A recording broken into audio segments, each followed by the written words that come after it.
ரத்தசை செடுத்த இளம்பமணி வந்த பெருமலைய பெற்ற தங்கையன் இந்த பேர சச்சாந்தன சாத்த செந்தியுடுந்த மொட்டையாத்து மலை ஏறி கொண்டன பிடிக்கவோ வெங்காட்டு மரம் ஏறி வெண்வேங்க அடிக்கவோ அலத்தி தீவேறி அச்சத்தை காட்டவோ முக்காத்துக்களில் ஏறி திக்கெல்லாம் ஓட்டவோ ஒட்டையே வந்த வீரத்தே எங்க கங்கா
రక్తం తాగుతా నీ వెన్ను ఇచ్చి నా యమపురికి పంపుతా.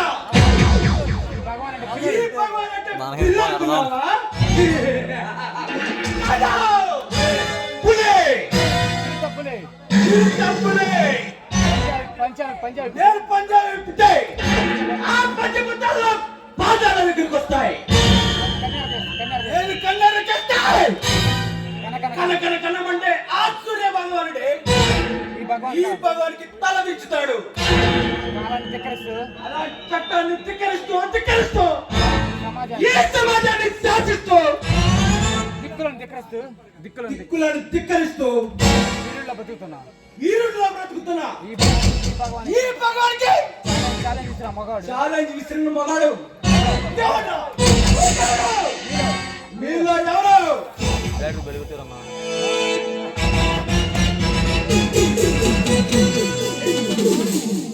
శత్రువులు వేటాడి చంపటంలో నైపుణ్యం కలవాడివి. శవాలను గుట్టలుగా తగలబెట్టి భూకబ్జా చేసేవాడివి.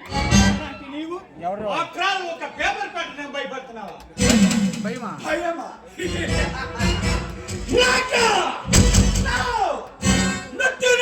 బతుకుతున్నా నాకు భయమా? నీ వ్యాపారం ఎలా సాగుతుంది? వ్యాపారాలకి బాగానే సాగుతున్నాయి భగవాన్. కాకపోతే భరత సింహాల ముగ్గురు కుర్రాళ్ళు బాగా రెచ్చిపోతున్నారు. రెచ్చిపోయే ఆ సింహాలకు నువ్వు భయపడితే అవి మనల్ని చంపి ఆహారంగా తింటాయి. ఏమి ఆలోచించుకో భగవాన్. అంత తేలిగ్గా వాటిని వదిలిపెట్టాను. భగవాన్ రెచ్చిపోయి వాటి కూరలు రెచ్చిపోయే వాటి కూరలు పీకేస్తా. విసిరే పంజాలు నరికేస్తా. వాళ్ళని పాతి పడేస్తా. ఉడుకు నెత్తుతో మరిగిపోయే నీలాంటి వాడు నాకు తోడుంటే ఈ లోకాన్ని చేయిస్తా. తప్పకుండా నీలాంటి వాడు నాకు తోడుగా ఉంటే ఈ సామ్రాజ్యాన్ని బద్దలు కొడతా. ఓకే, ఈ రోజు నుంచి నువ్వు నేను పార్ట్నర్స్. నా నిర్ణయం ఈ రోజు నుంచి 50-50. ఓకే, 100 కోట్లకు ఈ దేశ భవిష్యత్తును తాకట్టు పెట్టాలని రాయబారం కుదుర్చుకున్నాను. రక్తపాతం జరిపోయినా సరే మనం అనుకున్నది నెరవేర్చాలి. 100 మంది సైనికులు అడ్డుపడినా 100 మందిని హతమార్చి మనం అనుకున్నది సాధిస్తా. ముందుగా నాకు ఒక సహాయం చేయాలి.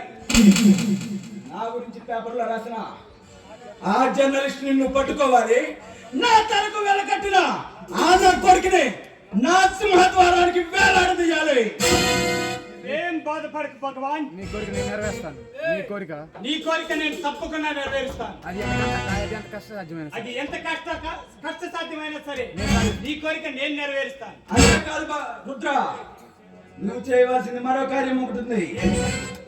ఈ నెల 30వ తారీఖున పాకిస్తాన్ ఏజెంట్లో మన భారతదేశంలో అడుగు పెట్టనున్నారు. వాళ్ళని రిసీవ్ చేసుకొని వాళ్ళని ఆధీనంలో ఉంచాలి. ఏ మాత్రం తేడా వచ్చినా 100 కోట్లు మిస్ అయిపోతాం.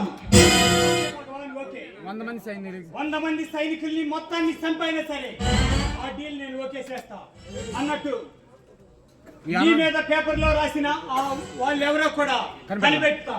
ఈలోగా నువ్వు కాస్త రిలాక్స్ అవ్వు భగవాన్.